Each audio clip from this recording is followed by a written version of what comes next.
Bonjour et bienvenue au podcast Plus de santé. Moi, je m'appelle Juliette Massavard. Je suis médecin de famille à Val-Bélair, à la clinique médicale Val-Bélair qui fait partie du réseau GSE. Donc, je suis super contente de vous avoir avec nous aujourd'hui pour parler de notre sujet préféré, la paperasse. Donc, j'ai avec moi Dr Samuel Garot-Lajoie et Dr Gilles Lafrance. Je vais vous laisser vous présenter. Dr Lafrance, si vous voulez commencer. Oui, alors moi, je suis médecin de famille. Je travaille dans le GMF Charlesbourg, dans le secteur nord de Québec, Charlesbourg. Ça fait 44 ans que je pratique. Okay. GMF depuis 2008. Et puis, on est en co-gestion avec le groupe Santé Expert là, depuis environ 2019. OK. Puis pour toi, Samuel? Oui, moi je suis médecin de famille aussi depuis 8 ans maintenant. Je travaille au GMF Le Carrefour à Laval. Avant ça, j'avais une pratique en CHSLD. Après la pandémie, j'ai pris un petit break. Ouais. Donc là, c'est prise en charge. Puis notre GMF, on est maintenant une quinzaine de médecins, une poignée de 7-8 professionnels. On est géré in-house par les médecins en place avec ses défis, oui, certainement. Mais on s'en sort, disons. OK, parfait. Docteur Lafrance, si je commence avec vous, là, vous dites que vous pratiquez depuis 44 ans. Si on revient à notre sujet, la paperasse, là, comment vous voyez qu'il y a eu une évolution? Est-ce que c'est pire? Est-ce que c'est mieux qu'avant? Moi, je pense que il y a plus de paperasse. C'est sûr, les formulaires, toute la paperasse administrative, il y en a plus que dans les années 81 où j'ai commencé à pratiquer. Un autre facteur qui arrive aussi, c'est que c'est la vitesse. Mm-hmm. La vitesse, ça vient jouer un peu parce que une paperasse, quand on avait lorsqu'on faisait des actes, mettons, tu recevais tes rapports d'examen, puis prescrivais quelque chose, le patient allait le passer, puis ça prenait une semaine avant que tu aies tes résultats, puis tu sais, c'était plus lent, puis c'était la norme. Là. Aujourd'hui, là, tout se fait vite, tout rentre partout. Il y a comme une charge qui arrive sur toi. Vous vous sentez comme bombardé On se sent bombardé, alors que dans le temps, c'était pas ça du tout. Fait que c'est un peu ça que je vois la différence. Mais la paperasse, oui, il y en a plus, ça c'est sûr, avec tous les formulaires que le gouvernement nous oblige à remplir. Tous les rapports d'assurance, des papiers que ça prend un docteur pour ci, ça prend une signature de docteur pour ça, pour confirmer ci, pour confirmer ça. Ça, on n'avait pas ça dans le temps. Fait qu'aujourd'hui, là, c'est ça. Fait que ça se rajoute tout par-dessus, là, notre travail de clinicien, là, comme on fait tous les jours. Donc, vous diriez que votre charge administrative, là, c'est comme de plus en plus lourd, là? Oui. Ouais. Oh, oui, ça, c'est sûr là, que c'est plus lourd, là, puis... Toi, Samuel, dans ta pratique, ça ressemble à quoi, ton rapport à la paperasse? Écoute, moi, je trouve aussi qu'il y en a de plus en plus. J'ai pas le recul de Dr Lafrance, mais tu sais, ça fait quand même...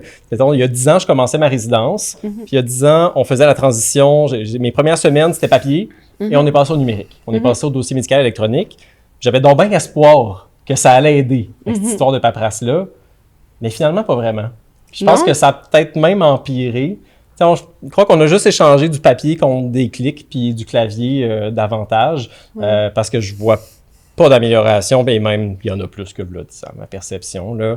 As-tu l'impression que c'est quand même plus fluide de gérer cette paperasse-là depuis que c'est sur l'ordi versus chacune des piles de papier? Je sais pas, c'est une bonne question. J'haïssais pas voir la pile de papier descendre. Là, c'est comme un gros chiffre qui diminue tranquillement. Et qui remonte fluide, progressivement. Ouais. Il y avait comme quelque chose de physique à transférer le papier de bord. Tu voyais ta pile diminuer. Mais tu sais, certainement, chaque patient vu va générer plus de paperasse, j'ai l'impression, qu'avant. Tu sais, je pense qu'on donne peut-être autant de soins, mais pour chaque patient vu, il y a comme 1, 2, 3 formulaires supplémentaires. Puis ces formulaires-là sont tous pas harmonisés. Ce que je veux dire par là, c'est que les assureurs, les compagnies d'assurance ont chacun leur formulaire. Les hôpitaux, ils ont chacun leur formulaire différent. Tu sais, si tu veux demander un scan à tel hôpital, mais que tu as juste le rapport de tel hôpital, mais ça se peut qu'ils vont juste te le renvoyer et dire non, remplissez le formulaire qui est pratiquement pareil. Non, c'est frustrant. Puis là, tu dois le refaire, puis c'est vraiment une perte de temps. Donc, la multiplication des différents formulaires pour la même affaire, c'est quelque chose qui mérite personnellement. Oui, j'écris des fois des petits messages, là. Sachez que cela m'a fait perdre beaucoup de temps, mais voici la bonne réponse. C'est correct de le nommer, je pense. C'est intéressant ce que tu dis, parce que moi, j'ai vécu l'autre époque, puis l'autre époque beaucoup plus facile. effectivement, tu écrivais des notes, puis fini. Tu sais, change le dossier. Personne déchiffrait les notes, mais ça, c'est pas grave. En plus, une consultation, tu fais ton papier, consultation cardio, DRS, donne ça au patient, prends ton rendez-vous, c'est fini là. Parce que là, une consultation en dermato, là, tu sais, en ligne, en ligne, là. Consultation en néphro via le CRDS, là. Ouais. Oh! C'est ça. Faut être prêt, là. Hein? Ouais, on va passer absolument. 5 minutes là-dessus. Là. Ouais, c'est ça. Fait que c'est pas nécessairement plus rapide. Effectivement. C'est plus, en tout cas, disons que c'est plus fastidieux. Ouais. C'est sûr que moi, j'ai quand même trouvé que depuis qu'on est passé, quand j'ai commencé ma pratique aussi, on était papier, quand même de passer au DME, au dossier médical électronique. Ça fait en sorte qu'au moins, quand on est chez nous, on peut gérer à distance nos résultats. C'est là. pas bon, ça. Non. C'est pas bon. Je pense Tu pas que devrais c'est pas bon. gérer tes résultats chez toi.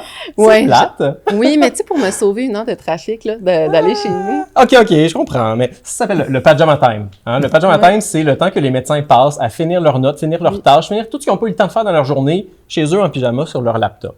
c'est Je ça. pense que c'est négatif. Certainement. Ça a des impacts. Tu sais, ça a des impacts sur ta vie familiale, ta vie de couple. Tu sais, ça peut prendre de plus en plus de place. Puis si tu es vraiment en retard, ben, tu vas passer ta soirée là-dessus.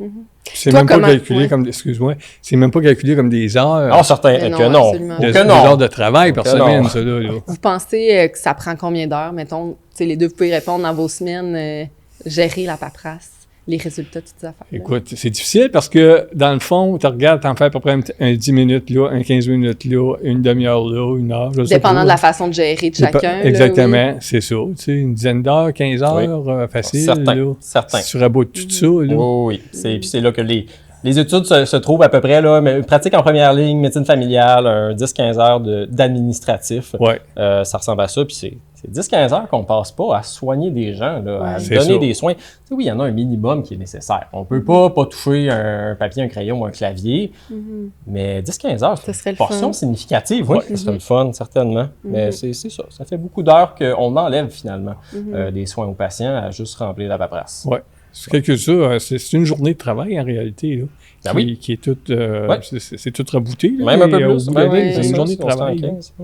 Puis est-ce que, tu me dis que je devrais pas faire ça, mettons, chez nous, est-ce Ouais. que t'as des trucs ou tu sais, des façons qu'on devrait plus gérer? Tu sais, on dirait que Dr. Lafrance semble le faire au fur et à mesure. Il y en a que je sais qui se prennent des journées au complet pour faire ça. Toi, as-tu des trucs, des conseils? Oui, j'ai des trucs. Les journées au complet, moi, ça m'écoeure. J'ai pas le goût de faire ça. Donc, en tout cas, je fais mon horaire, c'est un peu particulier, là. J'ai des cycles. Fait que j'ai 2 cas complexes, 2 cas simples, un bloc de téléphonique, OK. puis 10 minutes de buffer.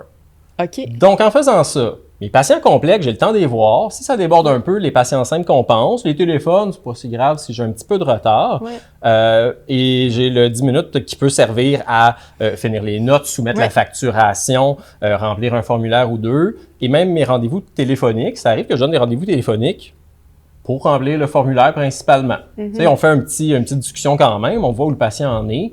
Mais tu sais, là, j'ai un 10 minutes où j'ai le patient au bout de la ligne, j'ai le formulaire devant moi, puis si j'ai des questions, il me répond, il y a les réponses. Oui. Puis j'avais un 10 minutes dans mon horaire qui servait à ça. Parce que les formulaires, des fois, ils posent des questions tellement Ben oui. aberrantes Ah oui. puis détaillées, là. Tu sais, donc, je comprends que... Petit truc, là, tu sais, souvent, ils ont des beaux tableaux de qu'est-ce que le patient peut faire ou ne pas faire, là. Ouais.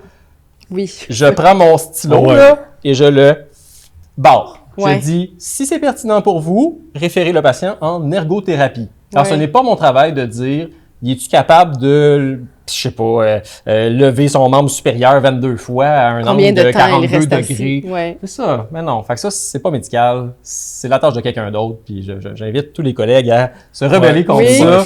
Puis est-ce que, tu sais, moi, j'ai des collègues qui se rapprochent de la retraite, là, tu sais, ou qui sont plus avancés dans leur pratique. On sait que les patients, en général, on en a de plus en plus, pas de moins en moins. Donc, c'est comme exponentiel, tu sais, cette charge-là de paperasse. Est-ce que vous diriez que c'est quelque chose qui pourrait vous pousser à quitter la médecine plus rapidement? Ben, je te dirais que oui, mais c'est toutes des petites choses qui fait qu'à un moment donné, ben, ça s'accumule.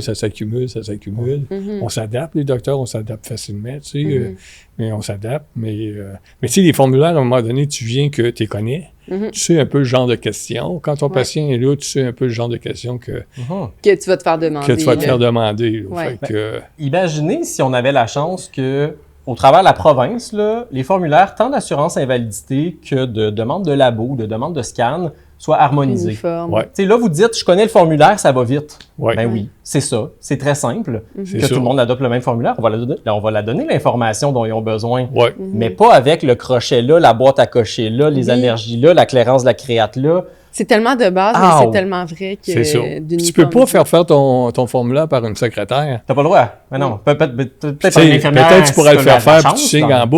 Ouais. Mais il y a tellement des petites questions que Ouais. elle peut pas répondre parce qu'elle connaît pas le patient. Exact. Si elle se trompe. Ouais, puis si elle se trompe, là. Ça revient sur. Puis tu sais quoi écrire, tu sais comment l'écrire. hein, tu sais, Exact, des choses exact. qu'il faut faire attention. Gérer l'invalidité, Oui. c'est quelque chose qu'on nous enseigne pas. Hein? Je sais pas toi, Ouais. Juliette, là, mais tu sais, moi, dans ma formation, gérer de l'invalidité, dans mes 2 ans de résidence, j'ai pas eu beaucoup de temps pour apprendre ça. C'est vraiment Oui. sur le tas comme patron où, tu sais, si tu phrases ça de cette façon-là, les assureurs, ils sont contents. Puis si Ouais. tu le phrases d'une autre façon, ils vont te rebondir puis te demander une expertise en psychiatrie. Peu Ben, je suis importe, vraiment là. d'accord, tu sais, puis c'est une des parties, je trouve, de la médecine que je trouve le plus fatigante, frustrante, là, tu sais, je suis qui, là, moi, pour dire que tu peux faire ton emploi. Tu sais, on a une certaine formation, Ouais. mais c'est vrai, comme tu dis, on ne dit pas après combien de temps le patient est prêt à retourner, tu sais, tout ça, là. Donc, c'est sûr que... Puis là, en plus, quand il faut le justifier sur un papier, là, ben, c'est doublement nous remettre ça, Tout à fait. notre impuissance au visage. Ouais, c'est là. sûr. Petite lueur d'espoir, projet de loi 67 qui vise à donner plus de pouvoir à différents autres professionnels de la santé, pharmaciens, psychologues, travailleurs sociaux. Psychologues et TS pourraient faire des suivis d'arrêt de travail pour santé Absolument. mentale, Ouais. pourraient remplir les formulaires. Ouais. Est-ce que ça leur tente? On peut leur demander, je sais pas. Ouais. Mais moi, ça me tente de me délester de ça. Tu sais, une fois que le médecin a fait son travail, de poser un diagnostic, peut-être amorcer un traitement, exclure les autres pathologies, parce que ça, clairement, c'est du travail du C'est notre médecin. travail, ouais. Mais rendu au 22e mois d'arrêt de travail, quelle est ma plus-value pour le patient? Pas grand-chose, là. Ouais. je Je pense que, tu sais, c'est ça, les règles semblent s'être allégées, tu sais, qu'on peut donner des arrêts de travail un peu plus longs, tu sais, que le 1 mois typique qu'on avait. Je pense que maintenant, les absences en bas de 3 jours, tu sais, moi, je suis contente de dire aux patients, non, votre employeur n'a pas le droit de me demander un papier. Puis s'il y a un problème, qui nous appelle. Docteur Lafrance, avez-vous l'impression que la charge administrative, ça vient à avoir un impact sur la qualité des soins ou vos rencontres auprès des patients? Oui, c'est sûr, parce que toute cette charge-là, tout le temps que tu mets sur ça, ben, c'est du temps de moins pour voir tes patients, puis pour leur consacrer. Tu es obligé d'avoir des rencontres plus courtes si tu veux rentrer dans ton temps. Là, fait que, ça, c'est officiel. Là, que ça... Oui, ou même écrire sur un formulaire, là, on s'entend, on regarde pas, on n'est pas en train de regarder le patient, là, tu sais, c'est ça. on est les yeux scotchés sur l'ordinateur. Ouais. Essayez de remplir en même temps que tu vois ton patient, son formulaire, personne qui est content. Ah, non. T'sais, toi, t'aimes pas ça. Le patient, il aime pas ça et il voit que t'as pas d'attention sur lui. C'est ça. Je suis sûr que les assureurs, ils aiment pas trop ça parce que le formulaire, il est rempli tout croche. Ouais. Fait que de remplir pendant. Je les fais Ouais. jamais pendant, moi. Ah, c'est Les pas patients idéal. me le donnent, sont habitués. Oui, je leur c'est dis, ça. je te rappelle, Exact. c'est rempli dans non, 24-48 pas heures, si ils reviennent me pressant, chercher. Là. C'est ça, exactement. Mais Parce dépend- que... Ouais, Ouais, excuse-moi. vas-y, non? Indépendamment de ce que des fois les assureurs vont dire, tu sais, une demande de dossier pour une assurance vie où c'est écrit urgent en gigantesque, comme vite, C'est ça. faut vraiment que vous répondez, docteur, non, il n'y a pas d'urgence. On a Ouais. quelques semaines légalement C'est pour ça. répondre à ces demandes-là. Pas besoin de relancer un fax à tous les jours. C'est ça. Puis, tu sais, de remplir la paperasse avec le patient, tu sais. Des fois, moi, je me frustre, là, tu sais, mais le patient n'a pas à ressentir ma frustration, là. Avez-vous l'impression que des fois, comme votre capacité d'écoute, votre bienveillance ou votre patience est comme, elle vient être atteinte par toute cette charge-là? Oui. Oh, oui. Puis, tu sais, si j'ai 3 longs formulaires à remplir, le reste de ma journée, je vais avoir moins de sourire. Tu sais, ça va être plus difficile. Tu sais, si j'ai passé mon heure du midi à remplir, mon heure du midi, rarement, il y a 1 heure sur mon heure du dîner, mais à remplir les formulaires, en après-midi, j'ai moins d'énergie mentale, j'ai moins de cognitif à consacrer à mes patients, j'ai moins de patience, littéralement.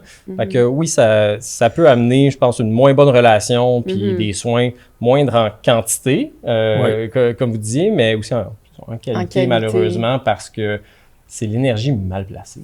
Et c'est de l'énergie qu'on va dépenser dans du papier, des mots, des formulaires. Qu'est-ce que ça apporte aux patients? En réalité, pas grand-chose. Quelqu'un d'autre aurait pu faire ça, ou ces informations-là auraient pu être partagées, par exemple, directement de notre dossier électronique à l'assureur. Je dis n'importe quoi, mais on est comme médecin, malheureusement, la courroie d'informations qui ont oublié d'installer dans le système, tu sais, il y a 10 ans. Là, 10 ans, il y avait les DME qui commençaient, mais il n'y a rien de connecté. Tu sais, l'information ne circule pas de l'hôpital au DME. Ben, ça dépend des régions. Là. Il y en a qui font mieux que d'autres. On salue le Bas-Saint-Laurent, qui sont vraiment très, très bien organisés à ce niveau-là. Mais oui, je pense que dans la majorité des régions, tu sais, moi, à Laval, l'hôpital qui est à 5 km, fouille-moi qu'est-ce qui se passe dedans. Là. Je le sais quand le patient arrive avec sa feuille sommaire cartonnée 3 mois plus tard. Non, qu'il fallait faire des bilans de contrôle 2 semaines après. Oui, puis c'est toutes des petites choses qui s'accumulent dans nos journées puis qui nous rendent plus épuisés. Là, tu sais, je vous parlais comme de départ hâtif à la retraite. C'était quelque chose qui vous encourage, qui vous poussait par là. Est-ce que vous avez l'impression que, tu sais, si on parle de burn-out ou d'épuisement professionnel, que ça peut jouer là-dessus? Oui. Ah, ça, c'est sûr. C'est sûr parce qu'à un moment donné, ce qui arrive, c'est que tu as une charge mentale. Puis, tu sais, avec l'âge, là, ça s'améliore pas, ça. Non. Mais c'est ça que je trouve dommage, tu sais, qu'on vous souhaiterait c'est ça. Retraite progressive, mais c'est de pire en pire, là, j'ai l'impression, pour vous, là. Puis là, ils t'en mettent encore plus, ils t'en demandent encore plus.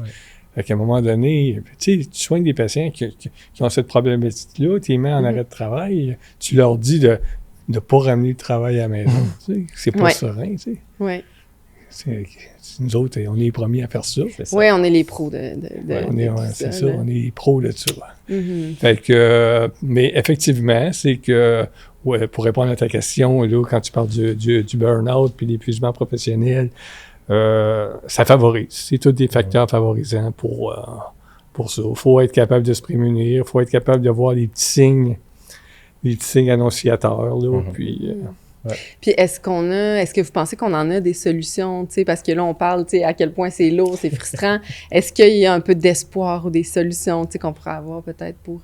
Oui. Écoute, on parlait de, tu sais, oui, épuisement, mais aussi comme départ à la retraite hâtif, là. Moi, il y a un truc que j'ai... en fait, par rapport à l'épuisement... T'sais, moi, il y a 2 ans, là, ouf, j'en avais ma claque. Là. C'était très difficile. Puis la paperasse, la documentation, la lourdeur de la pratique avait beaucoup à voir là-dedans. Fait que ça, je me suis mis en mode un peu recherche de solutions. Fait que, mon horaire adapté, ça vient un peu de cette période-là. Puis l'autre chose que j'ai un peu découvert par surprise, là, c'est l'intelligence artificielle. Qui peut beaucoup aider, point de vue de la documentation, point de vue d'aider avec la paperasse. J'ai comme eu un genre de flash. J'étais revenu du bureau, j'avais encore 6 notes à finir, ça m'écœurait un peu. Je couchais mon petit, qui avait alors 1 an, même pas. Puis je lui lisais des histoires que j'avais faites avec ChatGPT. Donc, ChatGPT, tu peux lui demander, fais une histoire pour un enfant d'1 an avec des lapins puis telle affaire. Puis là, j'étais comme, hey, cette affaire-là, ça fait du texte. C'est capable de générer, par rapport à une consigne, un texte structuré. Bien, ça peut nous aider à faire nos notes. Fait que je me suis mis à fouiller, puis effectivement, il y a des services qui commençaient à faire ça. Il y en avait quelques-uns à l'international, il y en avait au Canada. Ça commençait tout juste au Québec. Il y avait une compagnie que je t'allais aider. Puis essentiellement, ce que ça fait, c'est un micro qui capture la rencontre avec ton patient, point de vue transcription, qui passe ça dans l'intelligence artificielle, genre ChatGPT, mais sécurisé, puis qui sort ta note. Fait que t'as pas à garder en tête les 7 problèmes de ton patient, de tout réécrire après ça. C'est vraiment un gain de temps significatif. Puis par rapport à la retraite, je l'ai montré à un de mes collègues. Puis tu parlais d'agisme tantôt. On pense des fois que la technologie, l'intelligence artificielle, c'est une affaire de jeunes. La première personne à mon GMF qui a été intéressée à ce que je lui montre ce dont je me servais, parce qu'il voyait mes notes avaient changé, mes collègues. T'es comme, mais qu'est-ce que tu utilises? Qu'est-ce que tu fais? Ben, c'est mon collègue de 76 ans qui a appris à s'en servir en 1 heure même pas, puis qui m'a dit, Samuel, je vais prendre ma retraite 5 ans plus tard grâce à toi. Ça fait 10 ans qu'il dit qu'il prend sa retraite dans 5 ans, mais je le crois. Ça a beaucoup aidé. Ce collègue-là et d'autres aussi. D'autant plus que les médecins un peu plus âgés, ils n'ont pas grandi avec un clavier dans les mains. Là. Ils n'ont pas le tape-touche très rapide, puis d'être soulagé du besoin d'écrire des notes, ça fait une méchante différence. Puis on est quand même chanceux, tu sais, j'imagine que vous, quand vous avez commencé, c'était les scribes, tu sais, un étudiant de médecine qui vous suit puis qui écrit la note à votre place. Si on y faisait, tu sais, ce serait un peu malaisant, là, tu sais, d'avoir quelqu'un à côté de nous dans le bureau. Puis ensuite, c'était comme la dictée vocale, là, tu sais, donc on dicte. Puis là, ben, ça dit un peu n'importe quoi, tu sais, puis on peut pas dicter le patient. Tu sais, est-ce que vous avez une certaine ouverture à ces changements-là avec l'intelligence artificielle? Ah, c'est sûr. Moi, je l'utilise l'utilise. Oui! Fait que je l'utilise, là, puis ça fait depuis le mois de juin que je l'utilise, là. Les premières fois que je l'ai utilisé, je me suis dit, ça me fait-tu sauver du temps, cette affaire-là? Oui. Mais à force de l'utiliser, tu viens familier avec, puis effectivement, comme tu dis, le patient qui a plusieurs problèmes, ben, tu n'es pas obligé de, tu sais, il s'enregistre, ces problèmes. Parce que c'est rare que les patients viennent pour une seule raison. Oui, c'est ça, t'sais. exactement. Puis la beauté de la chose, c'est que tu le relis après, puis tu le corriges, là, s'il y a des choses à corriger. Tu sais, c'est sûr que c'est pas parfait, mais quand même, là, il y a une ouverture sur quelque chose qui va être bien intéressant. Tu sais, à un moment donné, je me dis, est-ce que l'intelligence artificielle, on parlait des formulaires tantôt, là, est-ce que le formulaire va pouvoir se remplir automatiquement lors de la consultation? Bien sûr. Je pense qu'on n'est pas loin. Il y a des compagnies qui commencent à offrir le service. C'est pas parfait encore, mais comme toute technologie, il y a une phase un peu où c'est précoce, puis c'est pas encore adapté à être utilisé par tout le monde. Moi, je suis convaincu que dans 1 an, gros maximum, là, on va pouvoir faire remplir les formulaires. Tu sais, avec un formulaire uniformatisé là, pour toutes les compagnies. Là. Absolument. Puis tu sais un peu le genre de questions qu'ils posent. C'est que là, tu sais, le patient, je lui ai dit, c'est quand ton accident, c'est quelle date? Fait qu'automatiquement, il va dire la date, c'est le 8 juin 2025. Tout de suite, ça rentre aux bonnes places. Là. Je sais pas pour vous, moi, depuis que j'utilise comme l'intelligence artificielle, on dirait que c'est comme mes yeux ont levé, puis là, je regarde mon patient maintenant. Exactement. Puis là, je suis comme, tu sais, au début, je me disais, mon Dieu, c'est normalement drôle de autant regarder la personne dans les yeux, quasiment que c'était awkward. Quel autre avantage que vous voyez, mettons, dans une consultation, là, autre que maintenant, on se regarde, tu sais, on peut capter tellement de choses en regardant quelqu'un, là, tu sais, qu'avant, là. Écoute, c'est niaiseux, mais juste le confort, là, de ne pas être arqué sur son clavier toute la journée à regarder d'un bord puis de l'autre. Puis mes patients, ils ont vraiment réagi, là, quand j'ai changé, là, ils ont été 6 ans à me voir regarder l'écran, taper sur le clavier, l'écran, le clavier, l'écran, le clavier. Puis quand j'ai arrêté ça, soudainement, ils commentaient là-dessus. Ils étaient quand même... Comme vous êtes bien de bonne humeur, tu sais, c'est-tu assez nouveau logiciel? Parce qu'il faut demander le consentement là, avant de se servir de ça. Tu sais, c'est ça qui vous... ben oui, c'est ça qui me rend de bonne humeur. C'est ça qui fait en sorte que ma charge mentale est moindre, qu'à la fin de la journée, pas mal moins fatigué cognitivement qu'avant, de ne pas avoir à storer dans ma mémoire les 7 plaintes en détail. Là. C'est ça. Moi, je pense vraiment que les patients trouvent leur compte juste dans la relation qui est améliorée. Mais au-delà de ça, ce que l'intelligence artificielle peut faire en dehors d'une note, elle peut faire un document vulgarisé aux patients. Ça, c'est un créneau à explorer, adopter davantage, où ben, tu as une rencontre assez corsée, mettons, puis tu as 2 références à des spécialistes, puis tu as un bilan à faire, puis tu as un scan à faire, puis on change tel médicament. Les patients retiennent 30 à 50% des choses qu'on dit dans un rendez-vous médical, si on est chanceux. D'avoir un compte-rendu vulgarisé, simplifié, puis on peut dire, mettons, l'intelligence artificielle dans un langage compréhensible par un élève de secondaire 2, mettons. Ça va sortir un beau résumé qui va dire, vous avez eu tel diagnostic, telle pathologie, puis le plan, c'est tac, tac, tac. Quel genre de ressources qui te créent ça? En ce moment, c'est un peu... il y a certains scripts qui vont l'offrir, mais c'est pas la majorité. Moi, je l'ai fait moi-même localement sur mon ordinateur avec un modèle d'intelligence artificielle parce que c'est un peu touché point de vue des données. Tu ne peux pas mettre de données qui identifient le patient dans ChatGPT. Faites pas ça, là. C'est vraiment hautement problématique parce qu'ils retiennent les données puis ils réentraînent le modèle avec. Ça prendrait vraiment un gros consentement avec le patient pour faire ça. Mais des choses qui sont dénominalisées, des données qui ne sont pas identifiantes, on peut les passer dans un module d'intelligence artificielle. Puis je ne veux pas nécessairement en nommer pour faire de promotion, mais ça se fait et ça aide beaucoup. Puis, avez-vous l'impression que depuis que vous utilisez l'intelligence artificielle, avez-vous ajouté des patients? Qu'est-ce que ça a eu comme changement concret là, dans votre pratique? Moi, je n'ai pas ajouté de patients parce que je suis plus en mode réduction. De réduction. C'est un très bon truc aussi à utiliser en amont des rencontres. Là. Moi, avant, je préparais tous mes rendez-vous où je révisais le dossier, je regardais c'était quoi la date de la dernière mammo, c'était quoi les suivis à faire, c'était quoi la note du dernier spécialiste, puis je retapais tout ça, où je faisais des copier-coller. Mais maintenant, je parle le logiciel de Scribe, je regarde le dossier, puis je le dis verbalement. Fait que c'est pas mal moins drainant de préparer mes bureaux comme ça. Ok. Puis tu peux revenir quand le patient arrive après. Exact, c'est ça. Parce que ça garde en note. Oui, c'est ça. Tu peux avoir juste plusieurs patients. C'est un truc là, que, ben oui. que je connaissais pas. Ben oui, c'est à ça que ça sert, là, de partager, partager l'information. Là. Puis est-ce que, moi, les patients, comme tu dis, il faut qu'on demande le consentement. C'est exactement ça qu'on doit faire, c'est de dire aux patients, il y a un micro, il y a un enregistrement, et pourquoi on fait ça. C'est ça. Donc, si le patient est informé de ces choses-là, puis qu'il consent, à tabac, on peut s'en servir. Puis, bon, 99% d'acceptation, là, tu sais, là, ça fait peut-être 2 ans à peu près que je me sers de script, puis je demande des consentements. 3-4 refus, là, maximum. Ouais. Puis, pour revenir à ta question, Juliette, sur le nombre de patients, dans mes, mettons, demi-journées de bureau normal, le suivi de mes patients, j'en vois 2 de plus. Dans mes 100 rendez-vous, 3 de plus. Et à la fin de ma journée, comme j'ai encore de l'énergie, je fais des appels. Avant, je finissais ma journée, c'est comme, non, je peux plus continuer, je peux rien faire de plus. Maintenant, je finis ma journée, je suis comme, bon, je peux régler ça puis je fais 2 ou 3 petits appels de plus. Fait qu'au final, tu sais, la quantité de services que je donne, elle a augmenté pas mal. Là, ouais. Avec c'est quand même un nouvel outil comme qui révolutionne beaucoup, autant qualité-quantité, c'est quand même rare que ça peut arriver. Là. J'imagine que vous avez les deux des idées de collègues là, qui sont réfractaires à utiliser l'intelligence artificielle. Qu'est-ce qu'ils vous disent? Là? Qu'est-ce qui fait en sorte qu'eux ne veulent pas? La médecine ne veut pas. On sélectionne un petit peu des gens un petit peu toc, un peu perfectionnistes, qui ont leur façon de faire très, très ancrée. Oui. Ceux qui servent d'un scribe sans le personnaliser, puis qui sont comme ça, ils détestent. Ouais. Parce que les choses sont pas comme choses sont pas comme d'habitude. Sont pas comme ils aiment, sont pas dans l'ordre qu'ils aiment. Il faut que la revue des systèmes soit là, puis il faut que les médicaments soient là, puis les antécédents soient là. Puis si c'est pas de même, oublie-moi.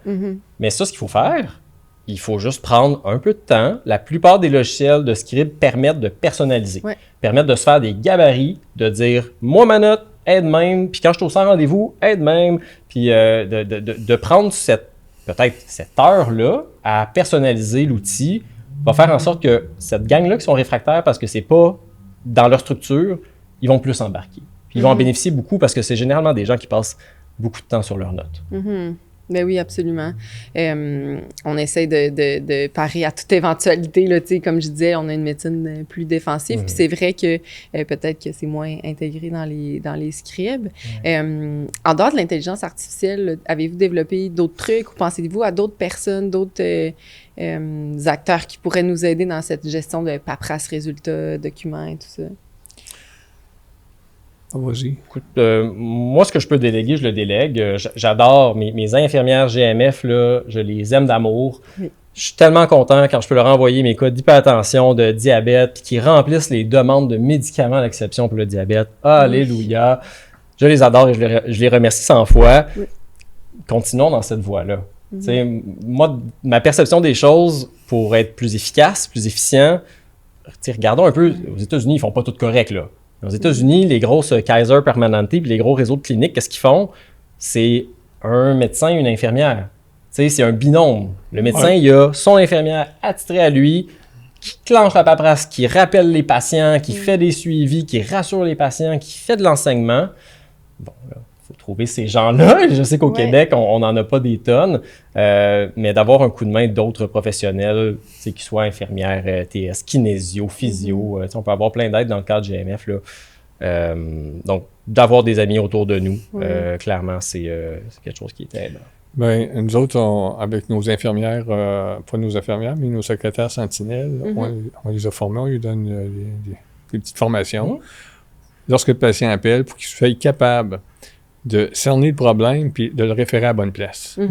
Souvent, c'est le pharmacien là, qui va régler le cas. Ah oui? Fait qu'on va aller à ton pharmacien communautaire, on va aller à notre pharmacien GMF, au travailleur social. Je sais qu'il y a des... je pense que vous parlez... Tu sais, là, vous l'avez fait... vous-même avec vos employés, vos secrétaires. Je sais qu'il y a de l'intelligence artificielle aussi qui s'en vient, que directement, quand le patient va appeler la secrétaire, il va tout de suite avoir comme une trajectoire de soins. L'infirmière va poser quelques questions, puis l'intelligence artificielle va lui permettre de lui dire « Ah, ben on s'en va voir le physio à la place d'aller voir le médecin ou le pharmacien, comme vous parlez. » là. Donc, ça, c'est super intéressant aussi, là, tu sais... quand même c'est super intéressant, puis je souhaite que ça fonctionne bien, d'autant plus que ça va être imposé à tous les GMF. Oui. Mais admettons que cette trajectoire-là dit aux patients, faut que tu ailles voir un physio. Je sais pas, vous, quand vous dites à vos patients d'aller en physio, qu'est-ce qu'ils vous répondent, là? Mais moi, ils répondent à peu près toute la même affaire. J'ai pas d'assurance, j'ai pas d'argent pour aller là, j'ai pas le temps. C'est au moins, ce serait peut-être un levier au niveau gouvernemental pour dire, regarde, 30% des patients, je sais pas pour dire un chiffre, doivent aller voir un physio, n'ont pas l'argent, ramassent dans mon bureau, puis ensuite on nous demande d'en voir plus, tu sais. C'est ça. Offrir des physios à ces gens-là. Ouais. Puis est-ce que vous avez commencé à collaborer, tu sais, avez-vous vu une évolution là, dans votre pratique versus il y a 44 ans, la collaboration avec les autres professionnels dans les cliniques? Ah ben oui, c'est sûr, là, que dans le temps, ça se faisait pas, là. C'était, vous avez pratiqué ça? Hein?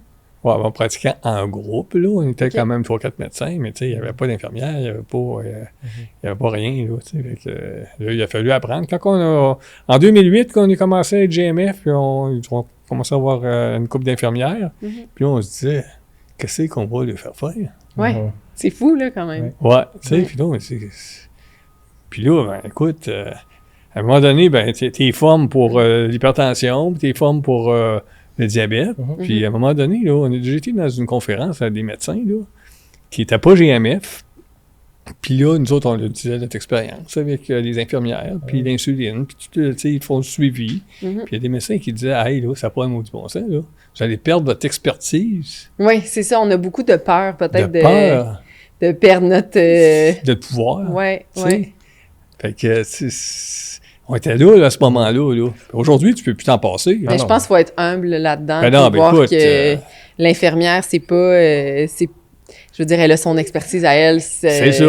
Il y a assez de travail pour tout le monde. Pour tout le monde. Clairement, il ne manque pas de job, là. C'est donc, moi, si je peux déléguer les suivis de glycémie, là, ça me fait un énorme plaisir de les déléguer. Puis si je veux éviter de perdre ces connaissances-là, ben, je vais juste suivre ce qui se passe dans le dossier de ce patient-là, ou je demande à l'infirmière de me faire des petits suivis, comment ça va, le compte rendu. Est-ce que ce serait grave, moi, ça m'est arrivé personnellement, là, d'avoir un patient diabétique plus complexe, puis d'aller cogner à la porte de l'infirmière qui suit les patients diabète, ils deviennent des expertes, experts là-dedans. Là.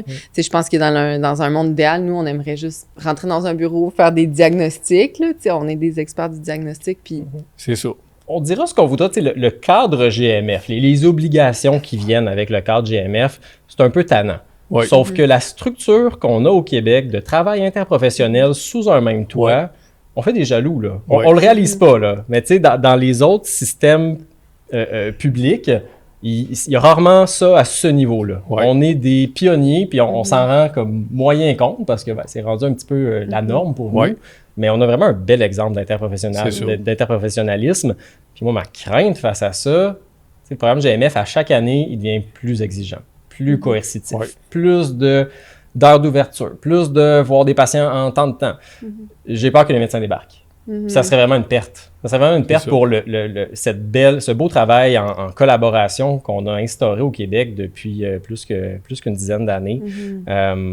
Puis je trouve aussi, je trouve que le cadre qui nous est donné par le ministère, souvent, comme tu dis, c'est plus coercitif, puis ça permet moins une collaboration directe comme en diade. Là. Tu parlais un peu du travail en diade avec les infirmiers et infirmières. Puis est-ce que dans vos cliniques, l'intelligence artificielle est utilisée par les autres professionnels? Je pense que les infirmières ne peuvent pas l'utiliser. Ce qu'ils m'ont dit, là... Ils voient nos notes, ils trouvent ça le fun, ça fait des belles notes. Mais ils disent on ne peut pas l'utiliser, le CIUS ne leur permet pas de l'utiliser. Oui, je pense que c'est encore comme ça, là, ça va changer. Là, trois enjeux, effectivement, sont employés du CIUS. Les scribes, les docteurs, ils les payent eux-mêmes. Fait que, comme employés, les infirmières, je ne crois pas qu'elles ont tellement, c'est quand même c'est un certain coût.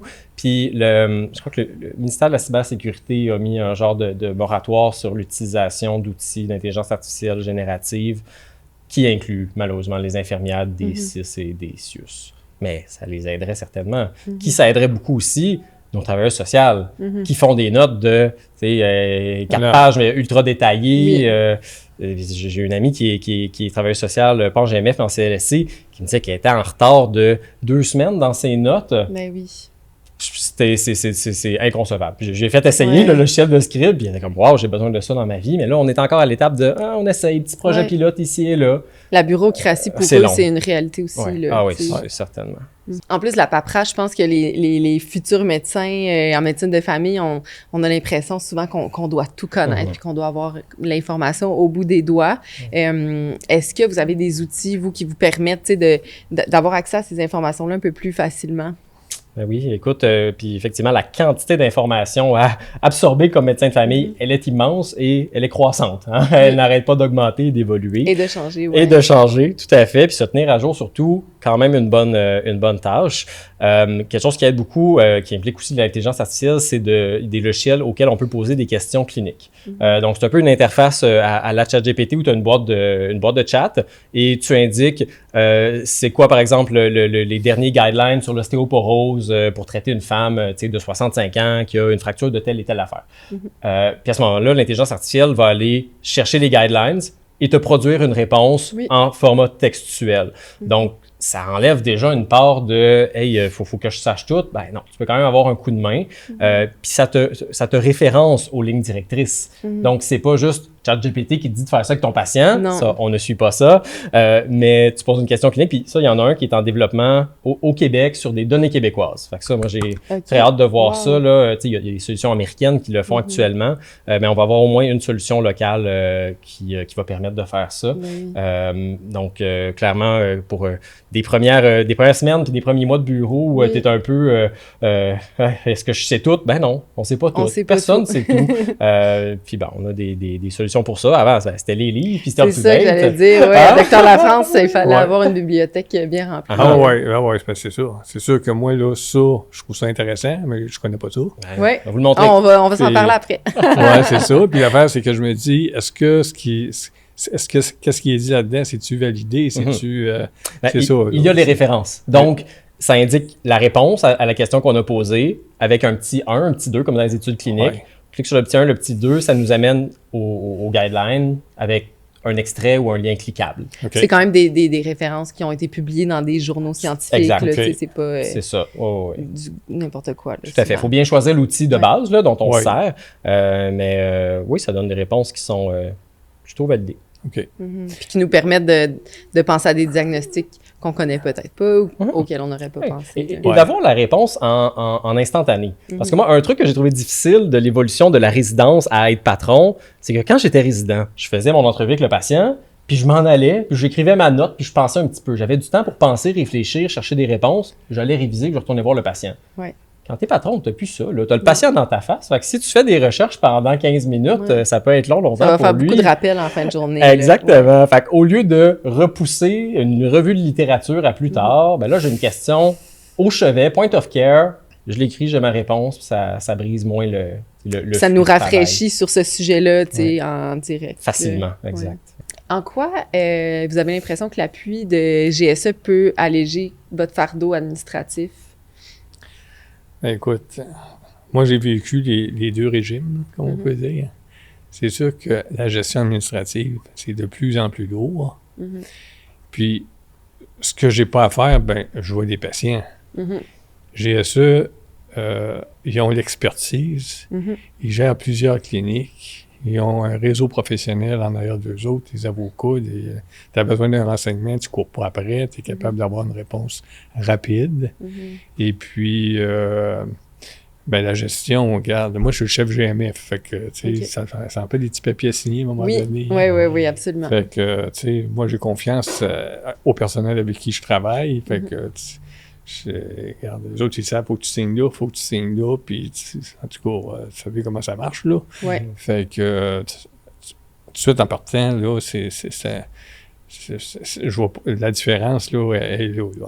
En ce qui me concerne, là. Oui, ils nous ont aussi permis, avec GSE, ils nous avaient amené des infirmières auxiliaires, là, pour fonctionner en diable, là, pour qu'on teste le modèle, parce que c'est quand même un gros engagement, là, là, il faut qu'on mette des offres d'emploi, qu'on choisisse l'infirmière, qu'on les forme. Là, c'était un peu tout cru, puis même pour un format d'essai, là, donc ça, c'est sûr que c'est quelque chose qui était super utile, là. Écoute, moi, malheureusement ou heureusement, Dans mon GMF, on est en gestion médicale, on n'a pas vraiment d'aide et je te dirais que des fois, ça paraît. C'est sûr. Je veux pas, on fait de notre mieux. Il y a des médecins qui sont des bons gestionnaires. Il y a des médecins qui sont des bons opérateurs, mais c'est pas notre domaine tant que ça. On fait de notre mieux, on essaie d'aller chercher les connaissances ici et là. Mais moi, je trouve ça très séduisant, l'idée de la cogestion, que tu as un médecin pour garder en tête l'intérêt des médecins, l'intérêt des patients, le fonctionnement de la clinique par rapport à ce qu'il connaît d'une pratique médicale, mais d'avoir de l'autre côté des gens qui connaissent la comptabilité, la bureaucratie, qui peuvent aller lire le cadre GMF puis les 496 pages de facturation, peu importe, qui peuvent engager des gens. Moi, c'est une des limites à ce que je m'engage moi-même, une infirmière. Ça me tente pas. Ça me tente pas de faire ces congés ces retenues à la source, puis faire toute cette gestion-là super pénible. Mais si j'avais quelqu'un qui me disait « Hey, on s'occupe de tout, c'est tel montant, puis t'as de l'aide. » je serais très tenté de faire ça. Puis, est-ce qu'il y aurait un message que vous aimeriez transmettre aux jeunes médecins là, pour éviter de les décourager? Parce que je pense que médecine familiale, c'est associé beaucoup à la paperasse aussi. Là. Moi, un truc que je veux vraiment encourager les jeunes médecins, là, les programmes de mentorat. Allez vous chercher un mentor. Souvent, il n'y a pas de frais. Ça dure 1 an. Ça vous fait tous vos crédits de type B, là, d'évaluation de la qualité de l'acte. Puis c'est quelqu'un de bienveillant, un mentor de neutre, qui n'est pas un collègue. Tu n'as pas la même relation avec un collègue qu'avec un mentor. Un collègue, tu veux bien paraître, pas trop poser des questions niaiseuses, pas avoir l'air de ne pas savoir tes choses. Une relation mentorale, tu dis tout, tu n'as pas de jugement, tu as de la bienveillance, puis tu as quelqu'un qui est passé par là il y a quelques années ou il y a plusieurs années qui reçoit ce que tu dis puis qui te donne des bons conseils. Donc pour les jeunes, ça vraiment très, très, très important.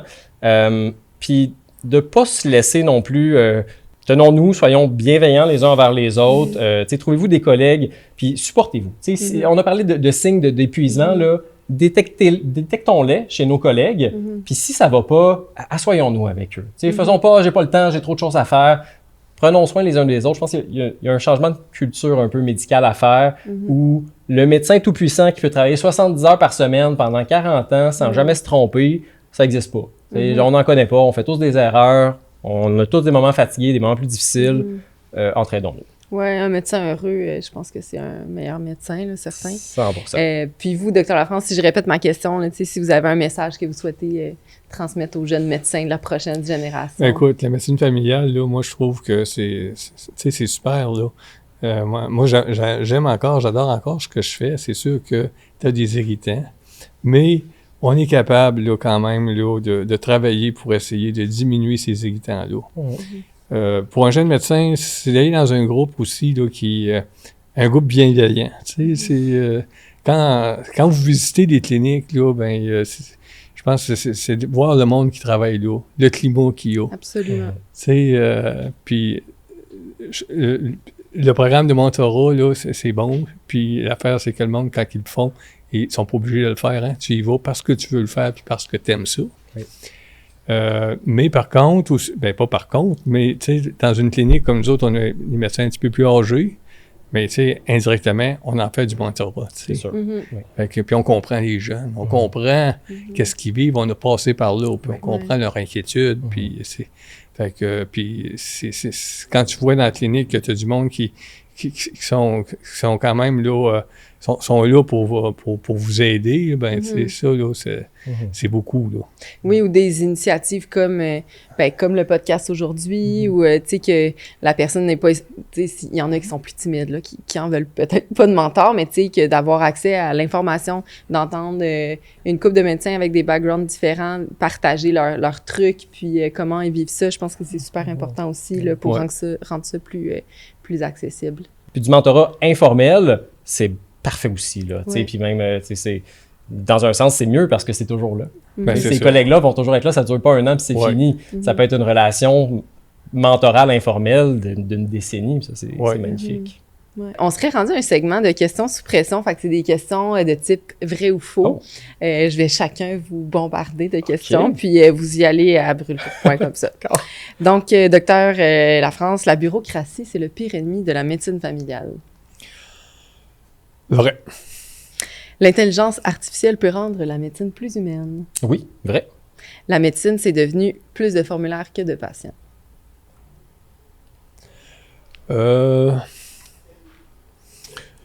Vrai. Ouais, écoute... Ça se rapproche de proportions égales. Exactement.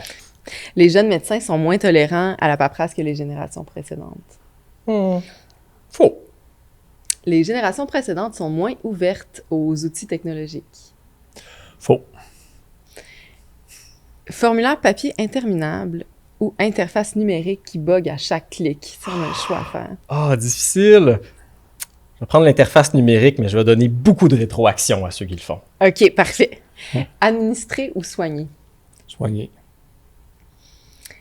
Si, c'est une question pour vous deux, je veux avoir vos réponses. Là, si vous aviez 5 heures de moins de paperasse par semaine à faire, par quoi vous remplaceriez ce temps-là? Que je pense que je favoriserais les loisirs, d'autant plus que, tu sais, on est proche de la retraite, là, fait qu'il faut commencer à se minder à faire quelque chose pendant notre retraite. Fait que vous augmenteriez votre qualité de vie dans le Oui, fond. Oui, exactement. Toi, Samuel? J'ai un peu fait l'inverse de ces heures-là que je me suis sauvé. Maintenant, je m'implique dans des projets de recherche en intelligence artificielle. Je vais faire des conférences, j'écris des articles. Fait que j'ai tout remplacé ça par des activités un peu autour de la médecine qui l'aident, dans le fond. Puis ça de diversifier mes tâches, de ne pas faire 100% de clinique, puis de faire plus comme 70% de clinique, mais un 30% de autres, innovation, recherche et compagnie. Ça fait du bien. Ça fait beaucoup de bien d'avoir une variété de tâches comme ça. Je pense que c'est ça. Peu importe on est rendu à quel point dans notre parcours, on peut utiliser ce temps-là à bon escient. Puis j'avais une médecin dans un congrès qui avait dit « Utilisez donc ce temps-là pour rire avec vos patients à la place d'être scotché sur vos ordinateurs. » J'avais trouvé ça bien intéressant. Donc, merci beaucoup à vous deux là, d'avoir pris votre temps pour venir parler de la paperasse, là, qui est comme pas mal le nerf de la guerre en médecine familiale. Donc, je vous laisserai la parole pour le mot de la fin. Docteur Lafrance, est-ce que vous avez un dernier message que vous souhaitez? Ben, écoute, le message que j'ai, c'est qu'il ne faut pas baisser les bras. C'est sûr que de la paperasse, il y en a, il va toujours en avoir. Mais avec la nouvelle technologie, je pense qu'il faut... il faut s'ouvrir à ça, puis il faut essayer de trouver des solutions. Puis, tu sais, on parlait tantôt justement là, après ma retraite, là, mais tu sais, ça peut être quelque chose, comme tu disais, là, je trouve ça intéressant, c'est qu'à un moment donné, mettons, tu vois plus de patients, là, mais ton hobby, si tu as un intérêt dans l'informatique, puis dans la recherche, puis dans l'IA, fait que tu peux étudier un peu là-dedans, là, tu peux regarder, tu peux t'informer. Je pense que avec l'expérience qu'on a au point de vue clinique, à quelque part, ça peut venir, ça peut être positif, là. Enrichir une pratique. Une pratique, c'est ça. Oui, super intéressant. Puis toi, Samuel? Tout à fait. Ben, après et pendant, tu sais, je veux dire, les développeurs de technologie, intelligence artificielle ou non, ils ont besoin de rétroaction, ils ont besoin de l'avis des utilisateurs. Puis en fait, ils devraient aller le chercher davantage. Fait que, tu sais, parler à vos fournisseurs de DME, parler à ceux qui font vos logiciels. Tu sais, il y a plein de choses intéressantes à apprendre de ce domaine-là, mais eux ont beaucoup à apprendre de nous également. Puis, je dirais aux médecins qui commencent, qui débutent, de se focusser sur les patients. Parce que c'est ça le plus important, puis ce qui permet de continuer malgré le fait que y a de la paperasse, des fois c'est dur, des fois le gouvernement est tannant. C'est la gratitude des patients. Moi, j'ai un petit tiroir, là, toutes les cartes que je me suis fait donner, là, je les garde et je les lis. J'ai des patients là-dedans que j'ai adorés, qui sont décédés maintenant, qui m'écrivaient un beau merci d'avoir rempli mon formulaire pour la vignette d'handicapé. Ça, c'est celui-là, je me souviens de ces gens-là, puis de leur gratitude, puis que ce soit une carte ou que ce soit juste verbalement, c'est là-dessus qu'il faut se focusser. Le reste autour, c'est du bruit. Puis tu fais le ménage dans tes affaires, puis tu n'es pas capable de les jeter. Jamais. C'est un très beau message de la fin. Bien, merci beaucoup. Merci.